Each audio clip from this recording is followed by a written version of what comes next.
Marc Rader, welcome to Inside Ministry. You teach New Testament and preaching at Morling College, and you've recently completed a doctorate on preaching. What were the sorts of things that you were exploring in your doctorate?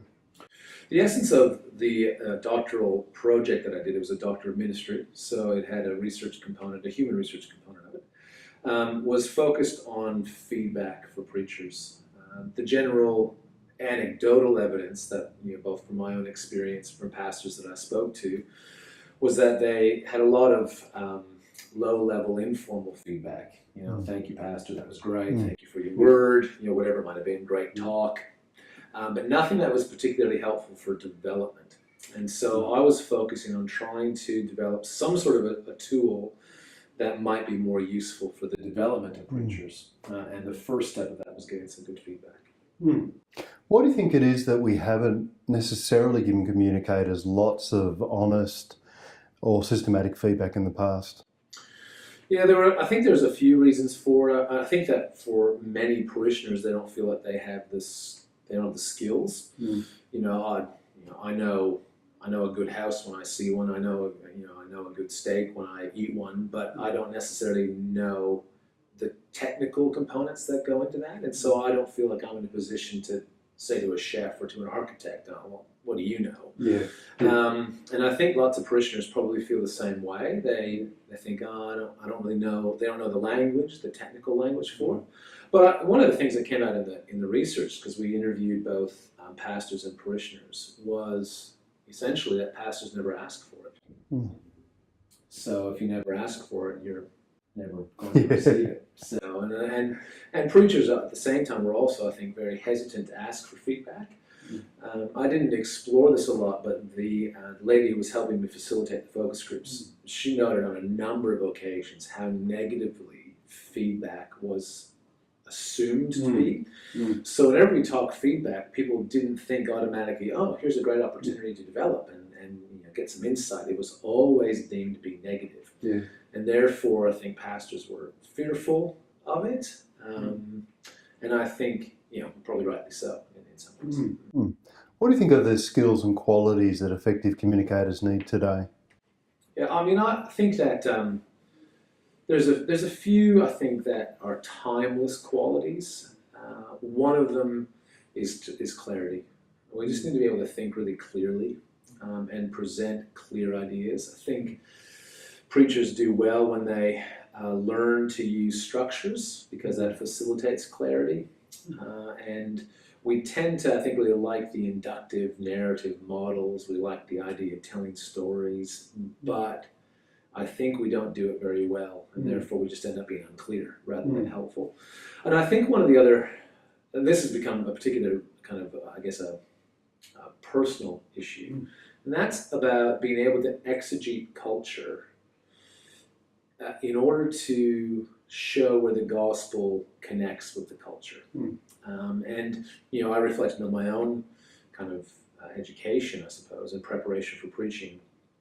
And I was taught to exegete scriptures, to look at context, to pay attention to words and language and all those things. But when it comes to my culture, I wasn't given any skills. So I was pretty good with 2,000-year-old culture in Ephesus or whatever. But when it came to Sydney or wherever you end up, it was a little bit thin on the ground. And it meant that I felt that a lot of my applications weren't easily grounded. Because it made sense in the past, and I could kind of be vague about where it needs to hit here, but not as specific. So that's one thing. I think linked to that is, I think, the power of illustration. Illustration is often, I think, spoken of as the big anecdote, the big story that you finish with, some World War II story or whatever it might be, and then they have their place. But I've been thinking a lot more recently about the ability to illustrate, shall we say, in really small ways that show where the gospel or where the story is encountered in day-to-day life. So that people are then, going to the grocery store or getting in their car or going down to the soccer club to do the training or whatever, and seeing and being reminded of how the gospel lives in it. And so trying to do, I guess, more almost the C.S. Lewis type illustrations where he'd compare things to eggs and kettles and having walks and basic elements of fatherhood. He very rarely told a big story, but he just illustrated brilliantly. So that you always would remember those things. You look at the kettle and remember the point. You see the egg, you remember the point. You walk up a hill, you remember its point. And trying to make the gospel live for people, I think, is one of the great strengths of illustrating if we do it well. Yeah. I mean, sometimes when I hear a preacher, I think, wow, that was a great sermon. And then I go to another church and I'll hear someone preach in a completely different way. And I think that was extraordinary. How is it that preachers find their own voice as a communicator? Yeah, I mean, there's been my supervisor did some work on this. Alan Demond did some work on that, because a lot of the preaching literature says you have to find your own voice, and his I guess his point was saying that we learn nearly everything by imitative practice, and we might as well learn preaching by imitative practice. And the best imitative practice is to imitate and then make it our own. So you don't want to try to preach like someone in order to kind of duplicate them, but you want to kind of take the best of what they do or what they hear or what impresses you and kind of make it your own. I think preachers find their own voice, and I think this is really important. They find their voice in the context of their community. And so the way that they preach will be the way that that community of faith has traditionally heard preaching. And I think that has a strong influence on how preachers find their voice. And I think we can also really help preachers, to come back to the doctoral component, to help them develop a voice by giving them particular feedback. Because I think most preachers would feel that there are certain areas of their preaching style or whatever where they say, yeah, I'm really happy with that. And there are other aspects that say, yeah, not so much. But how to develop then becomes a little bit more complicated. In your study, what did you find were the most helpful approaches to or forms of feedback for preachers? The thing that I ended up focusing on was what's known as multi-source feedback, or 360-degree feedback. It's used in a lot of corporate and business settings, where the idea is that you get feedback from multiple sources. In a corporate setting, if it's a 360-degree review, you might get feedback from your boss, some of your peers, those who report to you, possibly even clients or customers, whatever it might be. I wasn't so concerned with the above, alongside of, and below as I was with the multiplicity of sources. Because I think if you get a number of people giving you feedback, that moderates some of the extremes. For every person who hated that, and every person who loved it, you've got, shall we say, the common people, the average. You kind of go, it was fine. And so I think that moderates it a little bit. So that was pretty helpful. I think the other kind of critical pieces were that if you're going to ask people to give you feedback, you need to train them. So with parishioners, because they tend not to have the language needed to, like that, they know a good sermon when they hear one. As you say, you go into a sermon in a church, you hear a sermon, you go, that was great. But if you haven't read any homiletic texts, you're not going to be able to talk about their introduction or their transition. You never thought about it. And so it came down to be as simple as even, if you were to read a homiletic text on and talked about introductions, you would give that to a handful of parishioners and say, can you just read that introduction? The chapter on introductions. And then I'm going to preach for the next few weeks and let me know how I go. Which is the last part, which is really helpful, and that is longitudinal. That feedback, the best feedback needs to be longitudinal. And most preaching feedback, and I'm not sure why this is, I think it might be because a lot of the textbooks are textbooks used in classroom settings where, as I do when I teach advanced preaching, I listen to one sermon and I critique one sermon. I listen to a second sermon and I critique the second sermon. So the feedback forms tend to be focused on one sermon. But if you think about any sort of review process for development, it always looks at a longer period of time. Talk about your conflict management, but I don't talk about last Tuesday. I talk about your conflict management over the course of a period of time. I might talk about last Tuesday as a particularly effective or particularly ineffective example, but across across the board. And I think for lots of preachers, that really moderates things, because every week is different.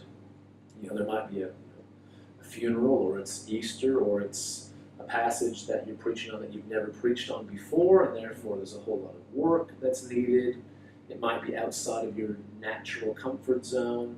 So some sermons are going to be good, some aren't. In the focus groups, a couple of the pastors said, the problem with asking for feedback is, what if I preach a dud? Or someone added, what if I preach a blind? I have a blinder. I preached the best sermon I've ever preached, and people go, you're brilliant. You don't need to prove anything. Yeah. And you kind of think, well, I'm sure that I do. You just happen to come across my best Sunday ever. So, you listen over a period of time, and then you can say, okay, here's where you need to develop. Generally speaking, your illustrations are fine. I have noticed when you preach out of the Old Testament, you don't use as many. Or, your applications are probably not very good most of the time. Occasionally they're pretty good, but they tend to be the same sorts of things. You tend to say the same things week in, week out. And that then allows preachers to say, okay, that's where I need to develop. And I think it's those things that are most helpful for preachers. Well, that's your question as well about the role of preaching. It feels to me that in some circles there might be an exaggerated emphasis on preaching.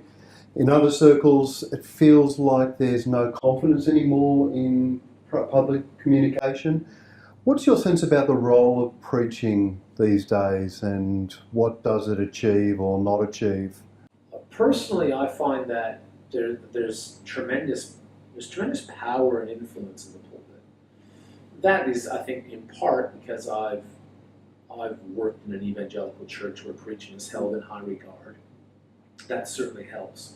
But I think you're able to shape a community of faith in very particular ways through preaching, particularly if there's some kind of strategy or thoughtfulness to what is communicated week in and week out. I do think, however, that preaching in general has, even where it's been held in high regard, has withdrawn from the community.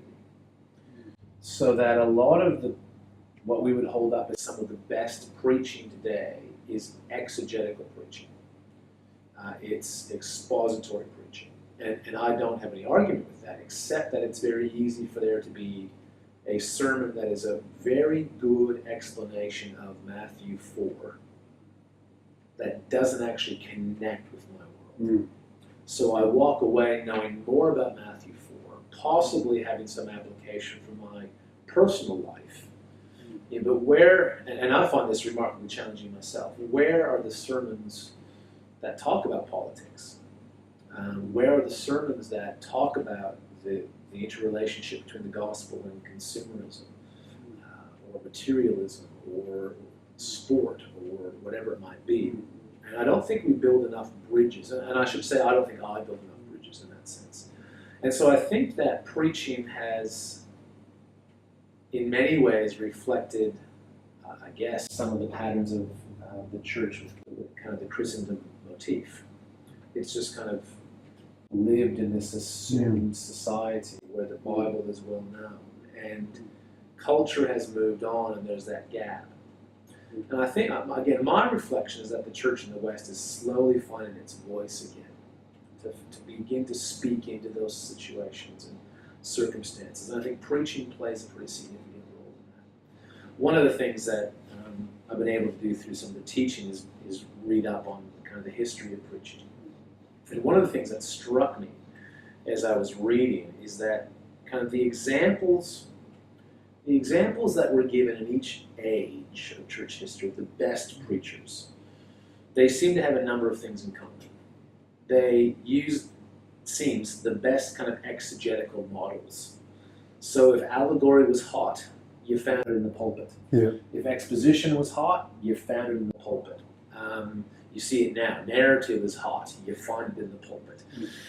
They tend to be engaging speakers. So the best of the preachers talked about, the need to moderate your voice and all those sorts of things. Speak simply, speak briefly, etc. and so forth. And then I think the last component is that their preaching spoke into their time in a particular way. Whether you're talking about the preaching of John Chrysostom to the nominal Christians of his day, or the challenging sermons he preached in Antioch as the people were waiting to see if the emperor would descend in wrath or in forgiveness, or the preaching in the Middle Ages, which was focused on, sin and the lives of the saints and all those, all the way through. And the best preaching, I think, therefore needs to be culturally relevant, culturally engaged, speaking into whatever the situation is, being across and abreast of trends in hermeneutics and trends in culture, and doing it in the most vibrant way possible. So I think those are the things that we need to work out as Christian preachers in our day and age. Yeah. Now, how does the craft of preaching relate to the person of the preacher? How do we prepare ourselves spiritually and personally to effectively communicate the gospel of Jesus Christ?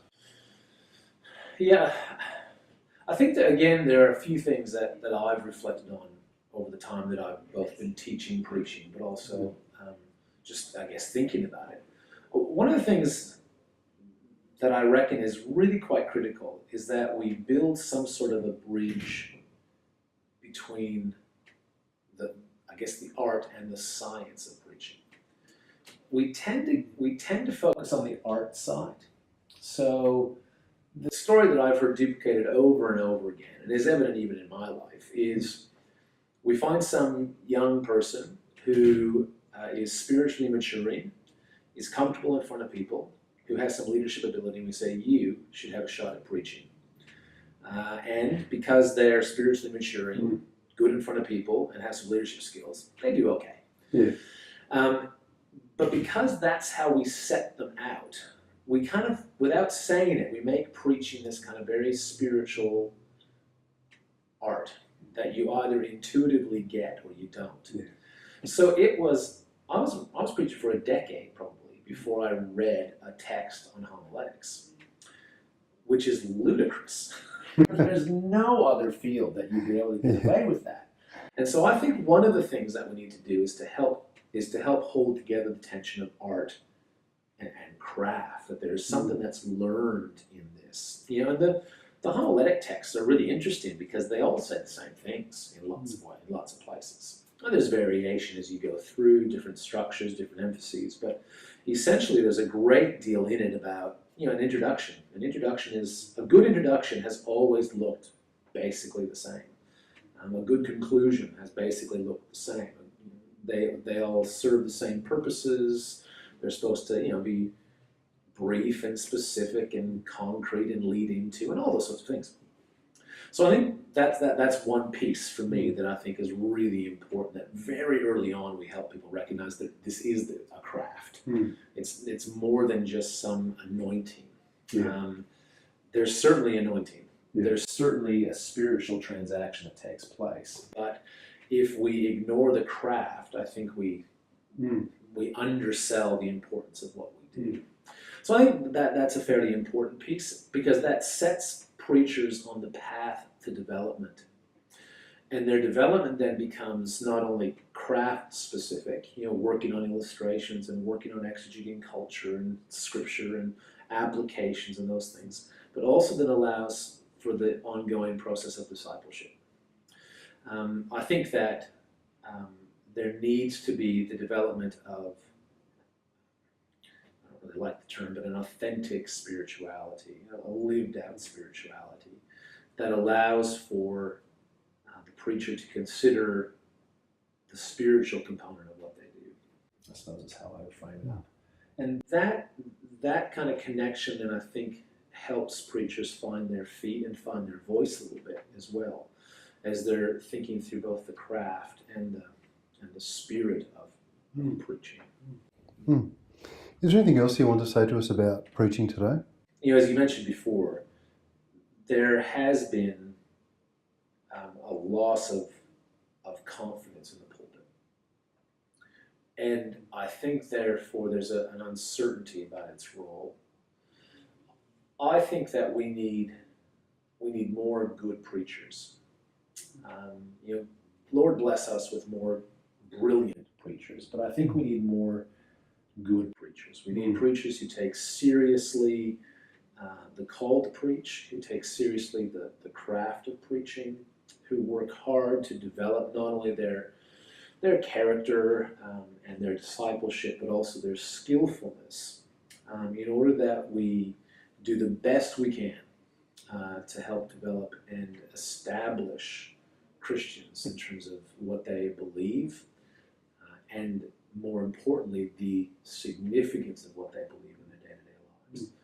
So I think I would want people to take it seriously and to trust that what God has done in establishing preaching, I believe it's a biblical concept, that what he's done in establishing that does in fact work in people's lives. Marc Rader, thank you for joining us at Inside Ministry. Thanks, Grant. The Global Church Project is located at www.theglobalchurchproject.com. On our website you'll find a wide range of interviews and resources for colleges, universities and churches. I look forward to your company next time. From me, goodbye.